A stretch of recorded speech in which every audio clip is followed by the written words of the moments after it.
Hello everybody, this is Dr. Vishal Trivedi from Department of Biosciences and Bioengineering, IIT Guwahati. And in the previous lecture, we have discussing about the PCR. So far what we have discussed about the different aspects related to PCR, how the PCR is being developed and how you can be able to perform the polymerase chain reactions. And in the previous lecture, we have also discussed about some of the practical aspect where we have shown you how to set up the reactions, how to make the reaction mixtures and how to perform the PCR, how you can analyze the PCR in the agarose gel electrophoresis. So, now in today's lecture we are going to continue with our discussion about the PCR. So, let us discuss about the PCR. So, as you remember that in our previous lecture we were discussing about the setting up the PCR reactions, and in the PCR reactions you have the few of these components, like you have the template DNA, then you have the primers, you have the DNTPs, and then you have the tag DNA polymerase. So, out of these components, the primers, which are the very important component, and for every target gene you have to synthesize a set of primers. So, the primer is a short DNA stretch that serve as a starting point for the DNA synthesis. In PCR, you require the two primers to bind on the each single standard DNA flanking the target sequence. These are called as the forward as well as the reverse primers. So, if you have a gene and you know that the gene is always been notified as 5 prime to 3 prime and the 3 prime to 5 prime. So, the primer which actually is going to bind to this side, because if you remember the DNA synthesis is always occurring in the direction of 5 prime to 3 prime. So, what will happen is the 5 prime of end of the primer is actually going to bind to the 3 prime end of the target gene, and that is how this will continue in this direction. So, this primer is called as the forward primer, whereas the primer which will bind onto the reverse strand is called as the reverse primer. So, this is called as reverse primer, this is called as the forward primers. So, now the question comes how you can be able to design the forward as well as the reverse primers. So, before you design the primers, you have to consider many parameters, and considering those parameters only you can be able to design the primers, because when you design the primer, the purpose is that it should actually going to bind to the target DNA, and that complex is going to be recognized by the tag DNA polymerase, and then it is actually going to initiate the elongation steps, and that is how it is actually going to give you the complete amplifications. So, when you synthesize the primers or when you start designing the primers, first thing what you have to remember is about the PCR primer length. So, the oligonucleotide between 18 to 24 bases is the ideal length, which is long enough for the adequate specificity and the short enough for primer to bind easily to the template at the annealing temperature. So, the primer length of very short primers, like if you have a 12 to 16 base pair primers, it is actually going to lack the specificity, because there is a probability that if you have a very small stretch of DNA, it is actually could find multiple regions within the target DNA, or if you are suppose using the genomic DNA, probably there could be a possibility that this particular primer could bind to multiple locations, and that is how it is actually going to give you the not the desirable product, but it is actually going to give you the non-specific products, or the it may not give you the amplification at all. Whereas, if you give very long stretch of DNA, for stretch of primers, like if you take a primer of 40 to 45 nucleotide long, that will have a problem of secondary structures first of all, because it is a very long. So, it is actually going to form the secondary structures, and that is how it is actually not going to bind to the target DNA. Second, that also has a problem that it actually may, because a small portion of that primer may bind to the multiple places, and it is actually going to give you the no amplification or the undesirable applications. And that is why 18 to 24 base pair is a ideal length where you can have the primer length. The third point is, if you are using a very long primers, it is eventually going to end up in being very costly, because primer synthesis is always being done by the companies, and that is how it actually may end up in, you might be end up in spending lot of money, but at the end it is not going to serve the purpose, because the what you can get from 18 to 24, the exactly the same or even worse probably would possible if you are using the 40 or 45 base pair nucleotide long primers. Then you have to also consider the Tm of the primer. So, primer melting temperatures. So, primers with the melting temperature in the range of 50 to 58 degrees Celsius generally gives the best results. The GC content of the sequence gives a fair indication of the primer Tm. The two primers should be paired in such a way that their Tm difference should not be more than 2 degree, otherwise it will result in a poor annealing efficiency. How you can be able to calculate the Tm of a primer? So, if you have a primer which is of less than 14 nucleotide, then what you can do is you can calculate the Tm simply by calculating the number of G and C and the number of A and T. So, Tm is equivalent to 4 degree multiplied by number of G and C in the primer plus 2 degree multiplied by the number of A and T in the primers. Now, primer melting temperature is a very important criteria, because primer melting temperature is only going to decide at what temperature you are actually going to allow the annealing of these temperature, and that is how the 50 to 58 degrees Celsius is being found to be ideal. If you take very high temperature, then it will actually having a problem in terms of annealing, and if you take very low number, then it is actually going to anneal at multiple places in non-specific sites. So, that is why it is actually going to give you the non-specific multiplications. The second point is that the primer melting temperature or the Tm of a primer between the two primer, like the forward primer and the reverse primer, should not have a difference of more than 2 degree, because what will happen is, if I have set it at primer annealing temperature of 54 degrees Celsius and one of the primer has a melting temperature of 48, the other one is having a 56. So, what will happen is that the 56 is going to anneal, or 50 is because we are setting up at 54 degrees Celsius. So, the 56 once will go and bind to the target DNA, it will anneal, but 48 degrees Celsius annealing the Tm is, because this temperature is still bigger than this temperature. So, because of that it will not going to anneal. So, because of that there will be no amplification of your target DNA. So, if you have a primer of less than 14 base pair, you can use this sequence or this particular formula. But if you have a primer length which is more than 13 nucleotide, then what you can do is you can calculate the Tm by 64.9 plus 41 degrees Celsius number of GCs in the primer minus 16.4 divided by n, where n is the number of nucleotide in the primers. Apart from that, you also have to consider, so either of these formula you can use depending on the length of the primers to calculate the Tm of your primer, and that value is actually going to be close between the forward as well as the reverse primer. So, that is why you have to design the primer in such a way that it should have a very close Tm value, so that you can be able to very comfortably use the annealing temperature, so that both the primers will actually go and anneal to the target DNA. Apart from that, you also require the primer annealing temperatures. So, primer annealing temperature, too high primer annealing temperatures provide insufficient primer template hybridizations, resulting in a low PCR yield, whereas too low primer annealing temperature will give you non-specific products caused by a high number of base pair temperatures.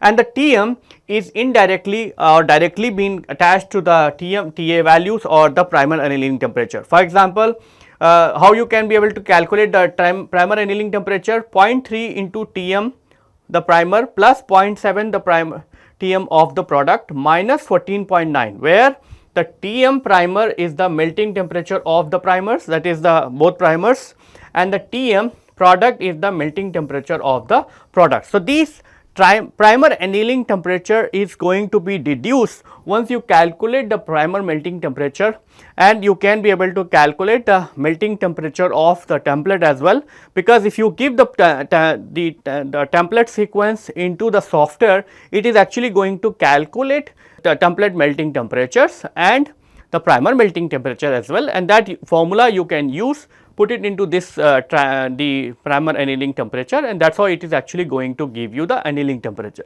and that is the annealing temperature you can put it into the software, into the PCR machine when you are setting up the PCR reactions.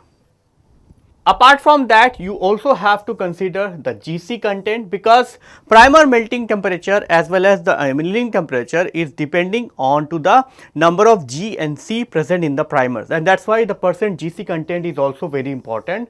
The number of G and C in the primer as a percentage of the total basis should be between the 40 to 60 base pair, 60%, which means you should have a very high amount of G and C content, because if that actually provides the binding of the primer to the template, because that actually is allowing very strong binding of the primer to the template, and that is how it actually provides the sufficient time for the tag DNA polymerase to sit onto this primer template complex, and that is how it actually smoothly can initiate the synthesis. Whereas, if the GC content is very low, the primer template annealing is going to be very weak, because if you remember, the G is always making 3 base pair with C, whereas the A is always making 2 base pair with T. So, if you have more of A and more of the AT rich sequence, like for example, what will happen in some of the pathogenic organism like malaria,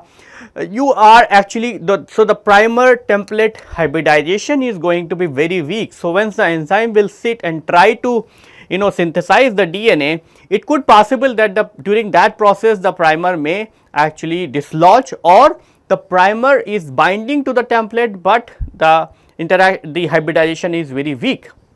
Either of that thing, it is actually eventually going to reduce the efficiency of the enzyme mediated polymerizations, and ultimately it may end up in giving you either the non-specific product or the lesser efficiency of the enzyme.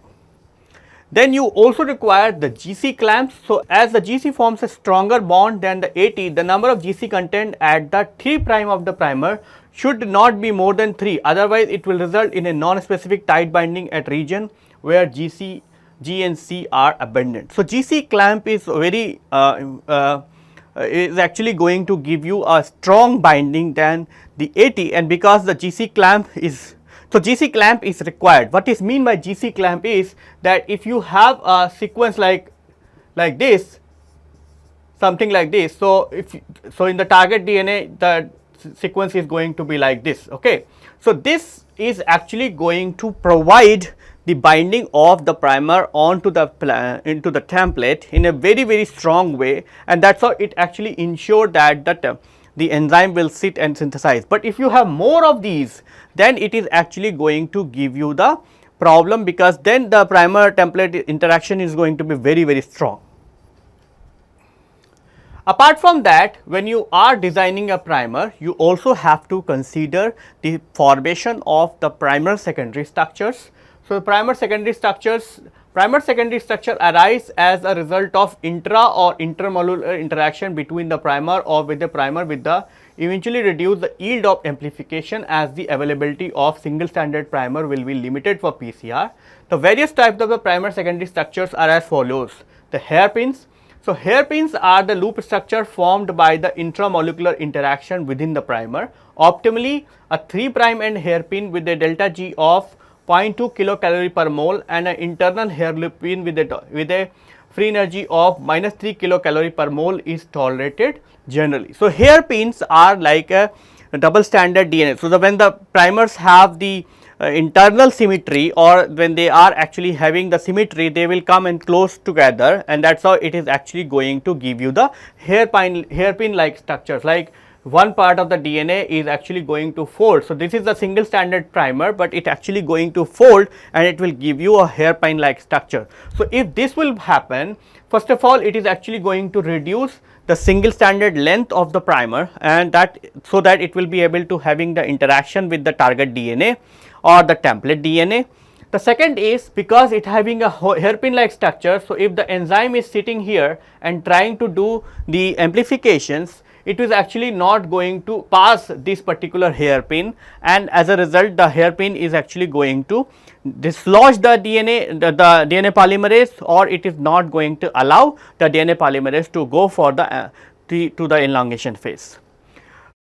As a thumb rule, if you have a hairpin loop which has a delta G of -2 or -3, that is well tolerated, because you are going to have the hairpin which is going to be formed when you are putting the restriction enzyme restriction sites into the primer, and that restriction site is always palindromic. So, that actually is going to give you the hairpin, but that hairpin is good enough for going to be broken up when you are putting into a temperature where they are going to anneal, but that temperature is good enough to break these kind of interactions.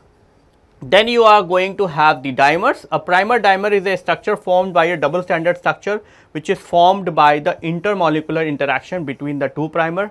If the interaction is formed between the two homologous or same sense primer, it is called self dimer, whereas if interaction is formed between the two different primers, it is called as the cross dimer. Optimally, a 3' with a delta G of 5 kilocalorie per mole or at an internal site with a 6 kilocalorie is tolerated generally. So, what is mean by dimer is that you have, this is the primer number 1 and this is your primer number 1. So, if it's both the sequence are actually having the some kind of homology or symmetry, then they will actually going to form a double stranded DNA, which means they are no longer be available as a single stranded primers, and that is how the purpose of heading the primers into the reaction is going to be over, right.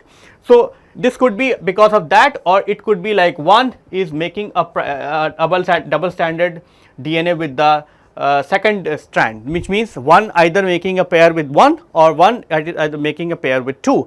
Either of these things, if either it could be a homodimer or it could be a heterodimer.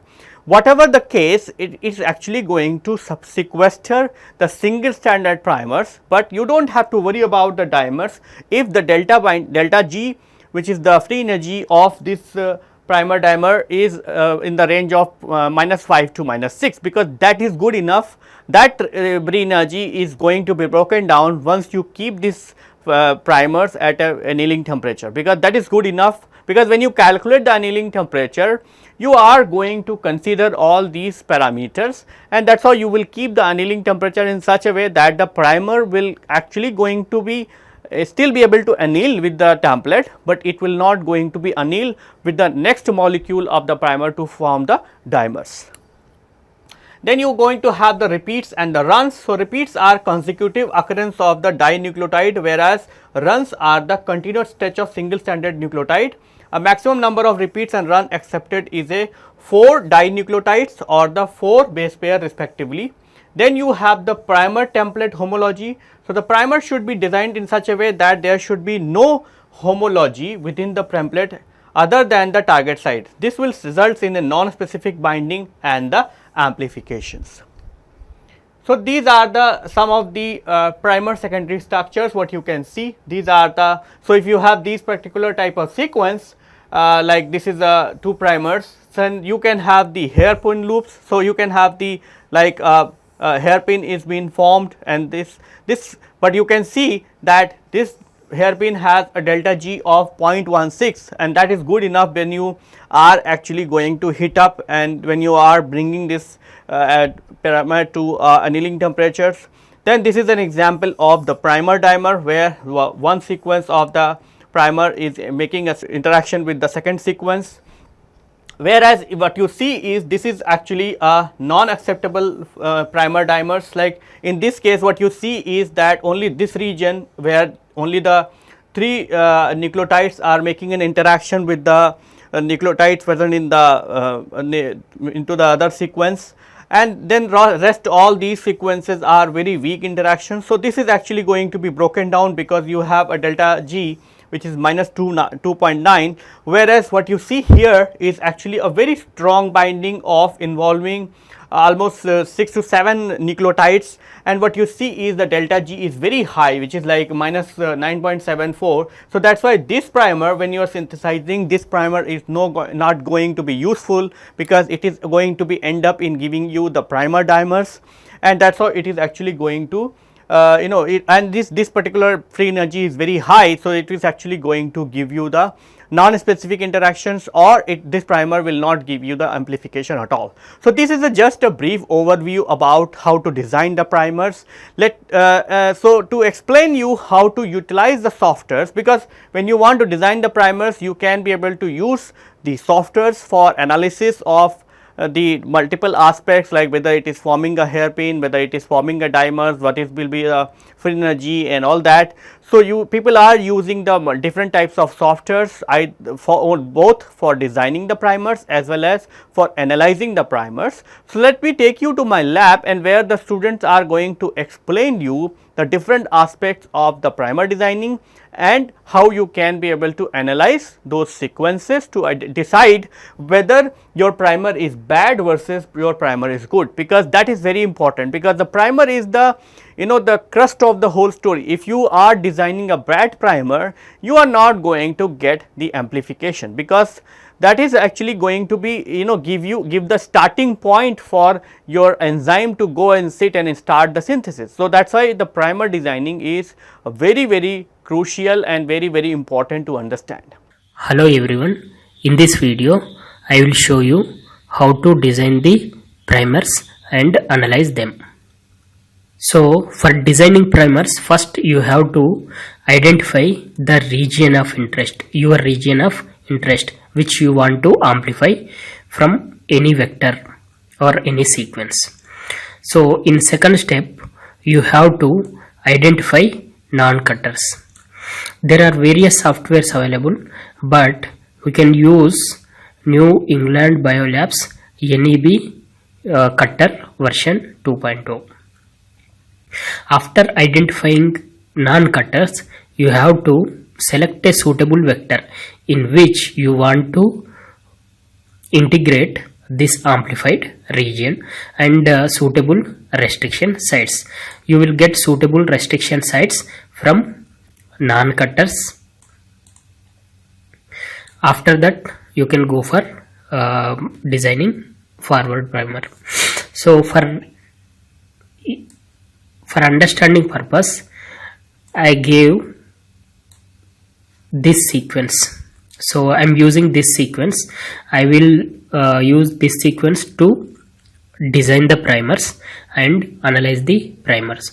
So this is the whole sequence, but I don't want to amplify whole region. I want to amplify the letters, the sequence which is highlighted in green. So I want to amplify starting from here to here. So now the question arises, what are the non-cutters? So you want to amplify this region and integrate into another vector. For that you have to identify which are non-cutting restriction enzymes. So what I will do, I will copy this sequence into NEB cutter and identify what are the non-cutters. So I just copy the sequence, paste here, and I will ask submit. So it will analyze the sequence and give non-cutter. These are the enzymes cutting inside the sequence, but we are interested in which are non-cutters. So that means you can see here non-cutters. So just click here. It will give a number of enzymes which will not cut inside the sequence. So once getting this list, we have to identify in which vector you want to integrate your amplified region. So for that purpose, so I have selected, for easy of understanding, I have selected PET23A vector. So you can see this is the vector map. So this is the 5 prime side, this is the 3 prime side, N terminal, and this is the C terminal side. N terminal means forward primer, C terminal means reverse primer. So I can use BOM H1 in forward primer and XH1 in reverse primer. This is the detailed map. So I have identified two restriction enzymes, that is BOM H1 and XH1. So I can use these enzymes in forward primer and reverse primer. So after identifying restriction enzymes and the vector, we will go for designing forward primer. So I will take this sequence. I want to amplify from here to here, so I will copy this sequence here. So for designing forward primer, it is very easy. You have to take the sequence, whatever you are getting, up to 15 to 20 bases you can take as it is. So if you want to insert a restriction enzyme, suppose I want to insert a restriction enzyme, this is the sequence as it is given from this this whole sequence. So I want to insert a restriction enzyme, that is BOM H1. So this is the sequence for BOM H1. Here it cuts, so I can use this sequence here.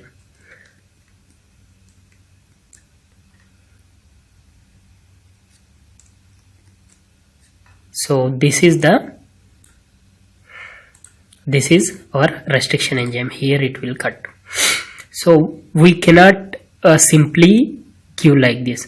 So there should be some more bases, extra bases we have to add in the 5 prime side. So I will use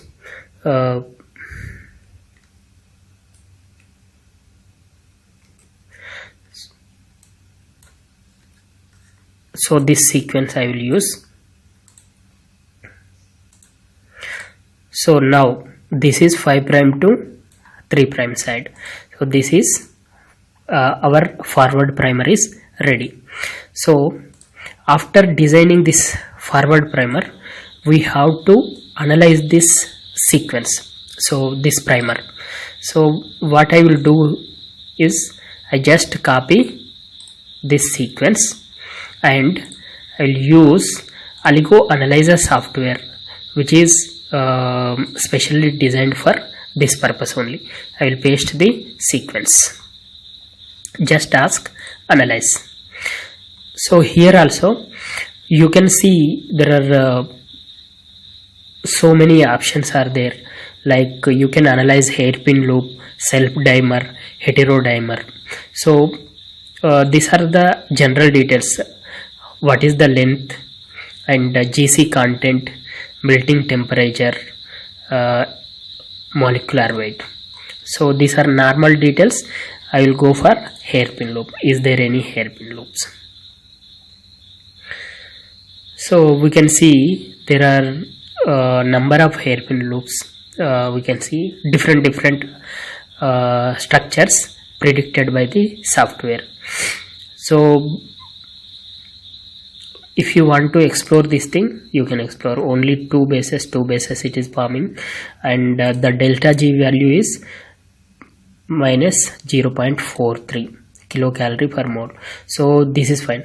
Up to minus 10 kilocalorie per mole is fine. Those hairpin loops broken during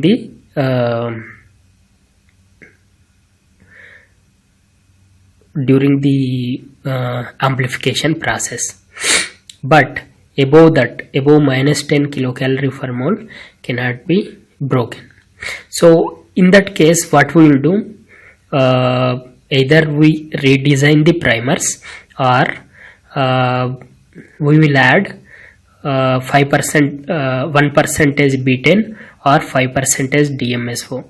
These are these chemicals disrupt the these loops so that the amplification will be fine. So next I will analyze for self dimer. Is there any self dimers and what is the maximum delta G? So this is forming continuously 5 bases. It is because of the restriction sites. So those are restriction site, those homodimers forming due to restriction site can be broken, there is no issue. But other than that, this is also because of restriction site, but other than that we have to look carefully. So is there any continuously 4 or 5 bases forming this homodimer? Then it is very difficult. These interactions can be broken easily. So here some of the consecutive base pairs are there. These are very weak interactions, so they can be broken.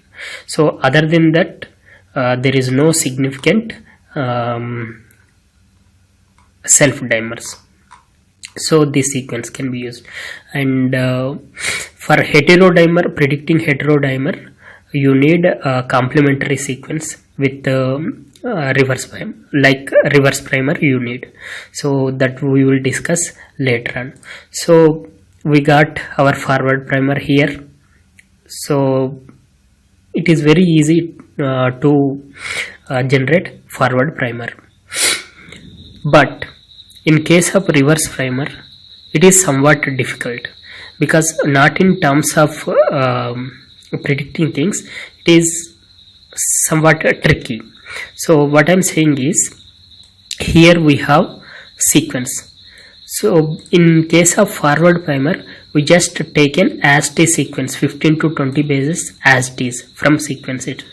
But here we have to take complementary sequence, not 3 prime to 5 prime or 5 prime to 3 prime sequence. We have to take complementary to this one. Say this is the sequence we got from here. So what is the complementary to this one? So just I will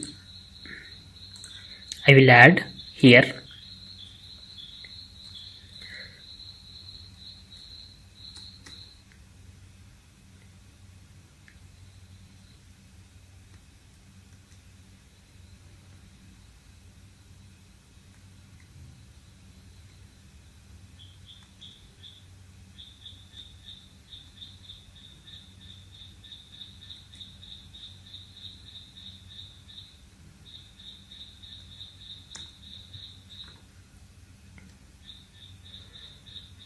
So this is the complementary to this particular sequence.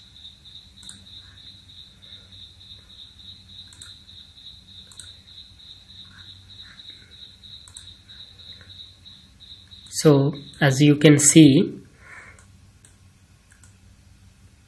this is we have to keep from this direction, 5 prime to 3 prime. So I will take like this.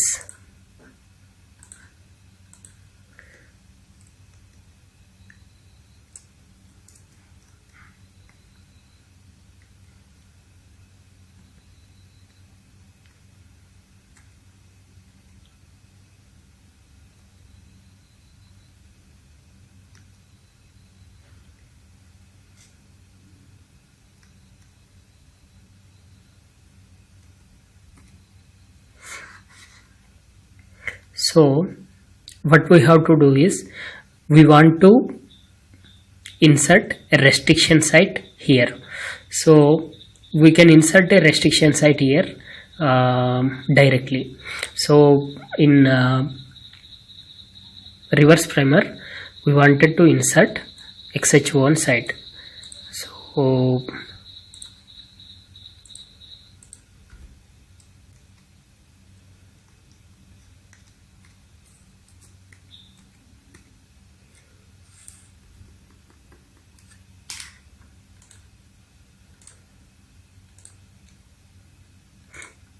So this is the restriction site. As usual, we can use we have to insert T here.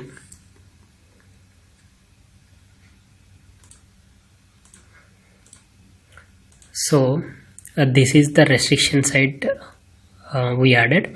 We can add flanking regions in between, flanking bases before this restriction site.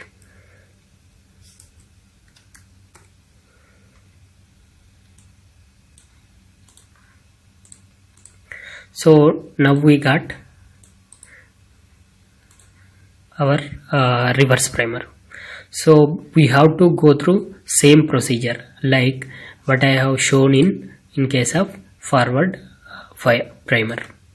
So just I will copy paste here and analyze the reverse primer. So is there any hairpin loops? Only one hairpin loop, that is within the range of delta G, so there is no issue. And self dimer, so we can see here continuously 4 bases are forming. In this case we have to either change the sequence or remove some of the bases. We can ignore those restriction, those dimers forming through restriction site.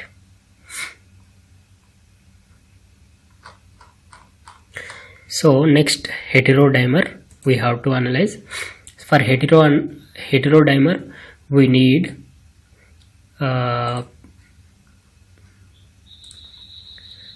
forward primer. Just copy, paste here and calculate.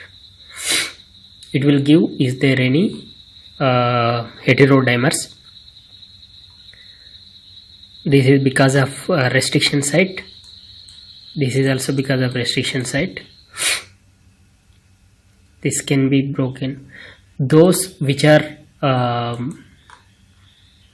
at the end of the sequence, they can be broken, but which is in middle, if you, those bases are middle, it is very hard to disrupt those interactions, and our amplification will be not good. So there is no amplification literally. Other kind of interactions will be broken easily. These are weak interactions. So this is how we can prepare, design the primers and analyze the primers.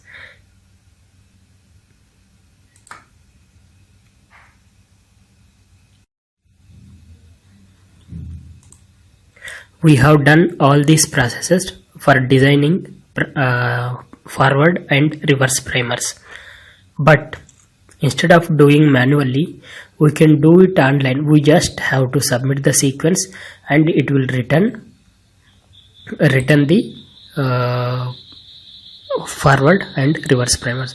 These are some of the tools available online for freely, but there are commercial tools also available like Algo 7 Vector NTI Primer Firmware. So if you interested in these softwares, or you can just go through these sites and submit your sequence, you will get your primers. So in this particular demo, the students have discussed different aspects related to the primer designing, and I hope you might have understood many aspects where the precautions what you have to take and the what are the things you should avoid while you are designing the primers. So this is like the classical example where we have synthesized 2 primers in the reverse primer as well as the forward primers. So when you want to synthesize the forward primers, what you have to do is, and this is a primer what we have synthesized for the cloning of the particular gene. So, the cloning primers are different from the sequencing primer. So, in the cloning primer what you have to do is the composition is very important, that you take few nucleotides which actually going to be only for a site for the enzyme to sit, and then you are going to put the restriction site, and then you are going to put the complementary sequence, like the sequence what is been identical to the initial site, like this one, right. So, the forward primer, synthesis of forward primer is very simple, because you can just take the 5 prime end sequence, you add the restriction site on this side, and then you add some more sequences, and that is ready for the forward primers. Whereas, in the reverse primers what you have to do is you have to just take this sequence, you make it reverse, and then you add the reverse the restriction sites, and then you can be able to add some more sequences, so that it will provide the docking site for the enzyme to sit. So, that because ultimately you are going to use these primers for making a gene, and then you are going to digest this with the restriction enzymes. So, these are the additional sequences what you are putting, so that the restriction sites are going to sit in on this enzyme onto this particular target amplified DNA, and could be able to chew up. There are multiple things what people might, what the student might have discussed, how to analyze and how to verify and all that. So, this is all about the primer designing and how you can be able to synthesize or design the primers utilizing the different softwares, and I hope you might have understood the whole process, and it will actually going to help you in designing a the primers in your lab. And with this I would like to conclude my lecture here. In the subsequent lecture we are going to discuss some more applications of the PCR. Thank you.